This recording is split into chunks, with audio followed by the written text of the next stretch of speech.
let us see how winds are named. Botahok kenekoi naam dia hoy. Okonman akote ami je easterly, westerly eneke je koisilu. Botahok kenekoi naam dia jay. The wind is named following from which quadrant it is blowing. The quadrant no ki bostu. Ami jodi ei chobitu dekhu, tetia hole dekhim je yet side quadrant ase. Eitu eta quadrant, eitu eta quadrant, eitu eta quadrant. Ifale north, east, south and west. Gotike this quadrant is called northeast quadrant because it is located between north and east. North and east, therefore it is northeast quadrant. This is southeast quadrant. It is located between south and east. Southeast quadrant. This is southwest quadrant, located between south and west, and this is northwest quadrant, located between north and west. So these are the four quadrants. We have four quadrants like northeast, southeast, southwest, and northwest. This is a northeast wind because here you see the wind is blowing from the northeast quadrant. This is northeast quadrant. You relate this to this diagram. It is northeast quadrant and wind is coming, blowing from the northeast quadrant. Therefore, it is northeast wind.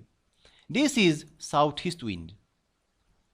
Here wind is blowing from the southeast quadrant. Relate it to this diagram.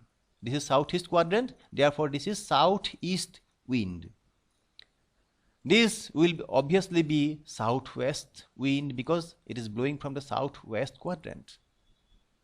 Again, this is northwest wind blowing from the northeast quadrant. He kontu quadrant ropra boise. Hei dhoroni tak namtu dia hobo. Remember these things. How does wind blow? Wind keneke boi jai. Wind boar kiba niyom ase neki. Wind blows from areas of high atmospheric pressure to low atmospheric pressure. Hekini kotha ami itimodde koisu. Why is wind faster at places and slower at places? Kobat wind nu okman khorke goti korise. Wind is faster. Kobat ako wind is slow. Iar kiba karon ase neki? Ase. The wind velocity depends on pressure gradient. Eta notun bostu, that notun concept tumaloke paisa, pressure gradient. Eta notun concept for you. Gotike try to understand it clearly. Moi etia ekini bostu describe kori dim. Je sometimes wind is faster, sometimes it is slower. Wind is blowing gently. So why this variation can be observed? Iar karon to hol ki? The wind velocity depends on pressure gradient. Etia, what is pressure gradient? It is the rate at which pressure changes horizontally. More is the gradient, faster is wind. Jimane gradient besi hobo, wind or velocity himane barhibo. Gradient kom hobo, velocity komibo. How is pressure gradient measured? Pressure gradient kenekoi measure kora hoy? Tar karone ami ki koribo lagibo? Pressure gradient is always measured between two places. Ami dukhon thai basi lobo lagibo. You select two places and try to calculate the pressure gradient. How it is calculated? Let us see. Atmospheric pressure is measured at both the places. To be measure kora. Atmospheric pressure measure kora dui khon thaite. Ekhon thai pressure kiman, hekhon thai pressure kiman, heduta note kori loa. The difference of pressure is found out. Tarpisote hihotar majot jitu parthoikko. Pressure jitu parthoikko ta ulabo nichhoy karon thai dukhonot pressure beleg beleg gotike there must be a difference. Take that difference. Hey difference to uliai loa. Tami itur pa hitu big gori dia. Difference to ulai poribo. This difference is to be divided by the horizontal distance between the places. Hey thai dukhonor major jitu distance durotto. Hey durottore hey pressure difference to horon kori dia. Divide the pressure difference by the horizontal distance between the two places, and that will give you the pressure gradient, atmospheric pressure gradient.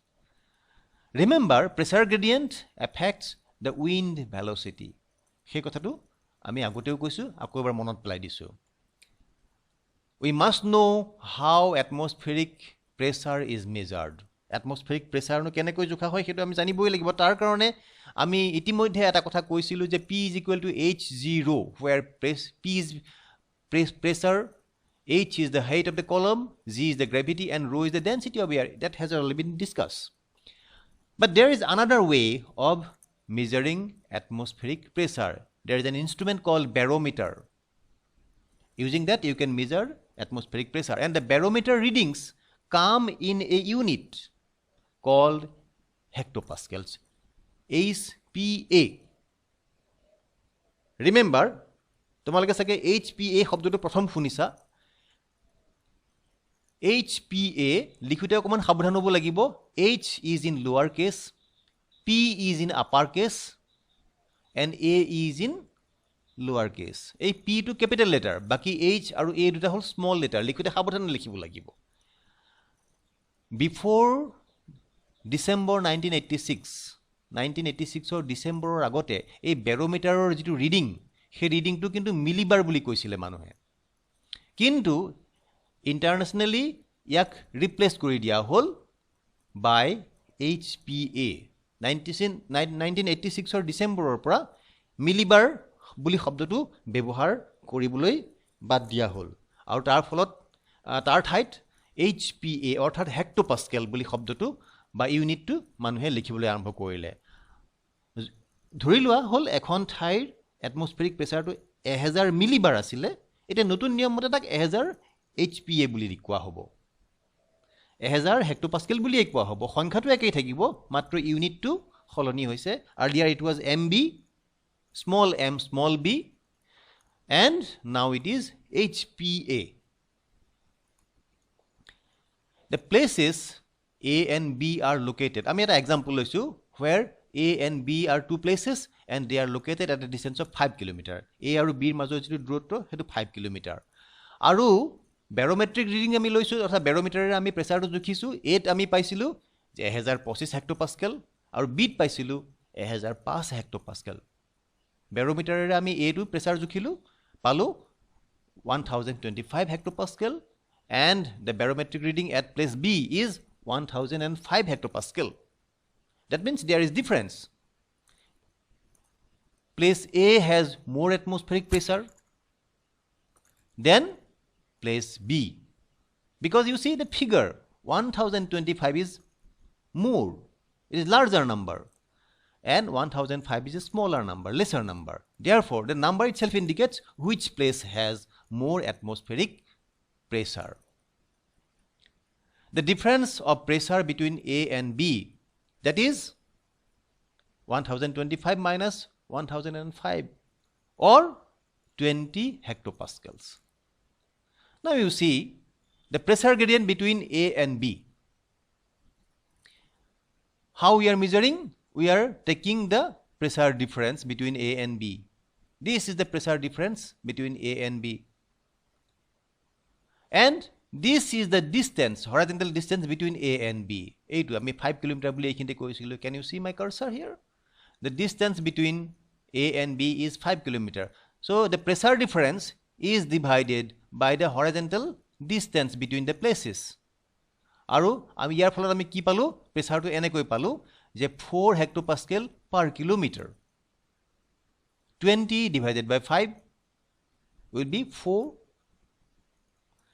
গতিকে আমি যেটো pressure গ্ৰেডিয়েন্টটো আমি ইয়াত হিসাব কৰি উলিয়াইছো যে 4 হেক্টোপাস্কেলছ per kilometer. This is just an example how atmospheric pressure gradient is measured. তাৰ কাৰণে আমি এই বস্তুখিনি ইয়ালৈ আনিছো। On maps, atmospheric pressure is shown with the help of a line called isobar that all of you know. Isobars are the lines that join places on the Earth's surface having equal atmospheric pressure. Now you see this is an isobar. All the places along this line have equal atmospheric pressure, and that amount is 1015 hectopascal. Every point along this line have 1015 hectopascals. This is another isobar and its value is 1035.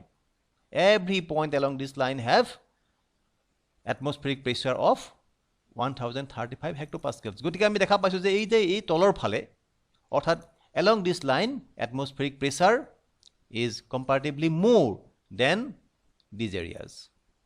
এই ওপৰ ফালে atmospheric pressure টো অকনমান কম, এই তলৰ ফালে এই ছবিখনত দেখা মতে তলৰ ফালে এটমস্ফেৰিক প্ৰেছাৰটো অকণমান বেছি এই নাম্বাৰটোৱে কৈ দিছে যে 35 1035 and this is 1015 therefore this side atmospheric pressure is comparatively more than these areas okay gotike wind blows from high pressure to low pressure gotike these are the directions of wind these are the winds wind is blowing from these areas to these areas ete kotha tu hol ki in the above diagram wind is faster on your left hand side ephale okoman khor hobo wind to okoman faster hobo than this side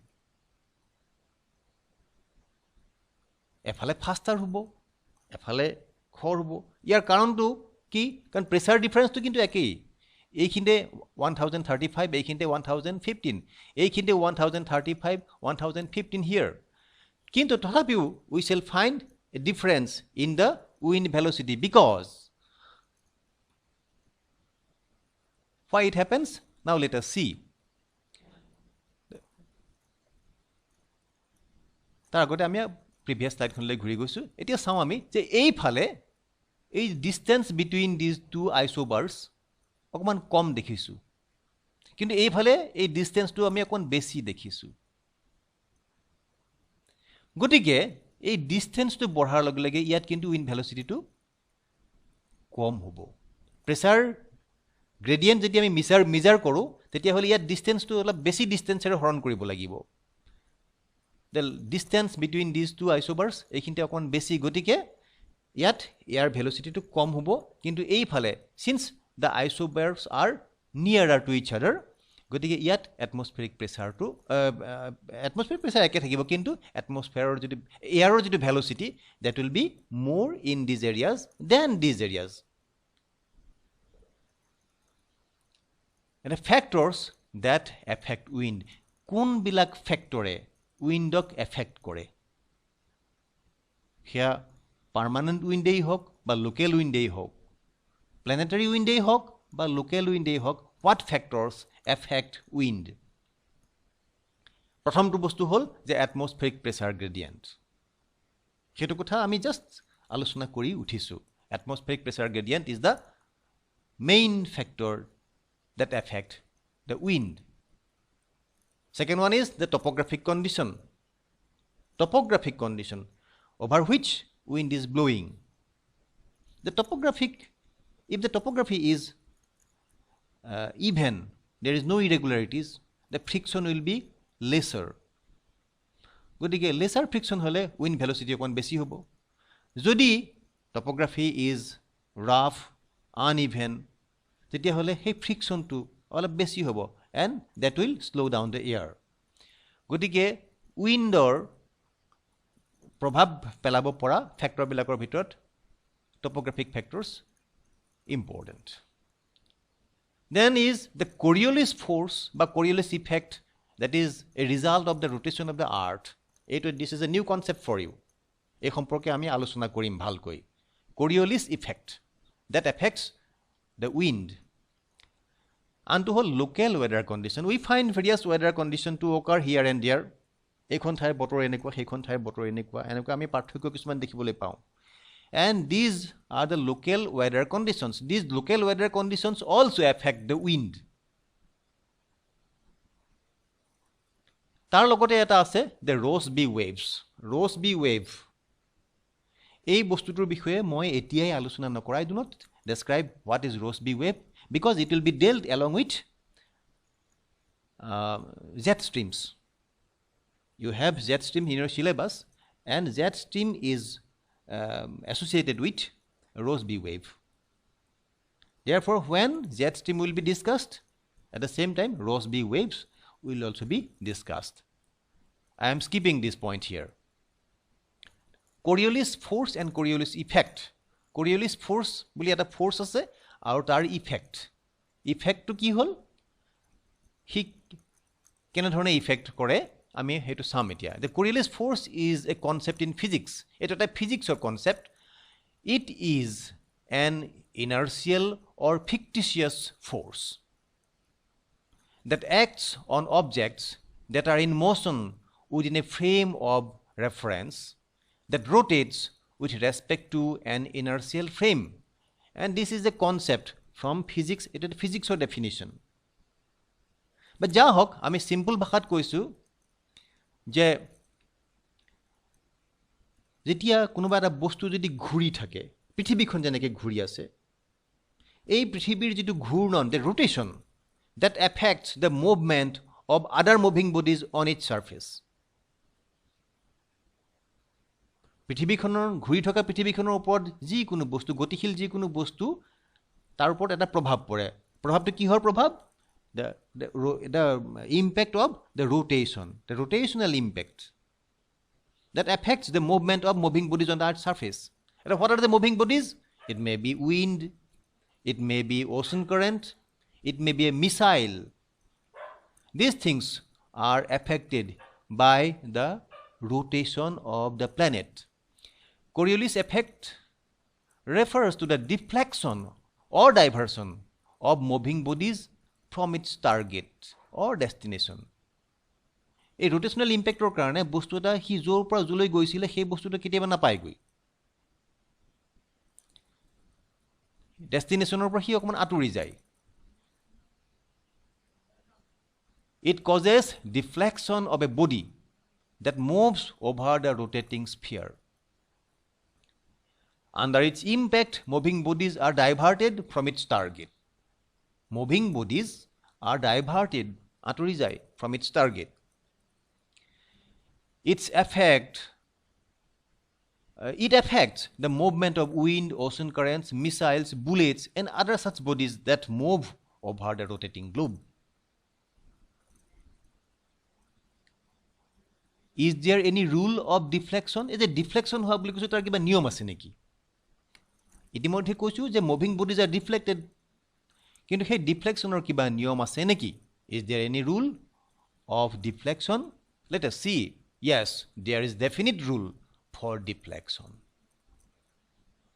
Rule আছে কেনেকুৱা rule যে under Coriolis effect any moving body is deflected to its right in the northern hemisphere. The right hand side in the northern hemisphere and to the left hand side in the southern hemisphere. Uttor golardhot hi khou phalole hauli jay, khou phale beka hoi jay, aru dokhin golardhot hi baও phale beka hoi jay, baও phale hauli jay.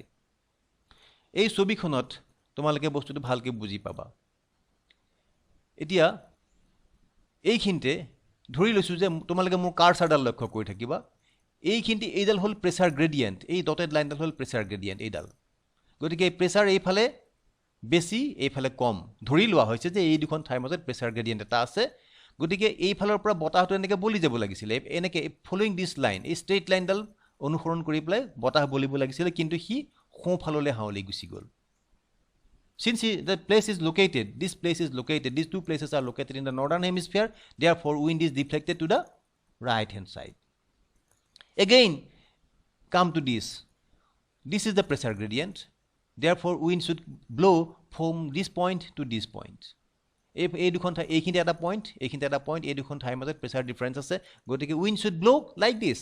Ei phale ei straight line dal hoi plai wind to boy ahibo lagisil, but instead of that wind is blowing in this way. Now you see, if someone is moving from this point to this point, ei phalor pa jodi manhujen neke ahi thake teo khomhat kintu etu ei phale teo khomphal when someone is moving from this side to this side, this is his right hand side, therefore wind is deflected to the right. Again here you see someone is moving from this point to this point and this is his right, therefore he will be deflected to the right hand side. This is the rule of Coriolis effect. In the northern hemisphere, you see, in the northern hemisphere, this is the pressure gradient because low pressure is here and high pressure is here. Wind blows from high pressure to low pressure. Therefore, wind should blow following this line, this blue line, a light blue arrow is there. So this gives us the pressure gradient, following which wind should blow, but instead of that wind is blowing following this red arrow orthat hi khou phalole hauli goise, it is inclined towards right hand side under the Coriolis impact. Again, this place is also in the northern hemisphere. High pressure here and low pressure here. Therefore, this is the pressure gradient. Ephale pressure besi, ephale pressure kom. This is the gradient, and wind should follow this pressure gradient. But under rotational impact, it is deflected to its right. When someone is moving from this point to this point, this will be his right hand side, this will be left hand side. Coming to southern hemisphere, here you see wind is deflected to the left hand side. Again, when it blows like this from high pressure to low pressure, it is deflected to its left. When someone is moving from this point to this point, this is his left hand side. So wind is deflected towards the left hand side in the southern hemisphere and to the right hand side in the northern hemisphere. This is the rule of deflection.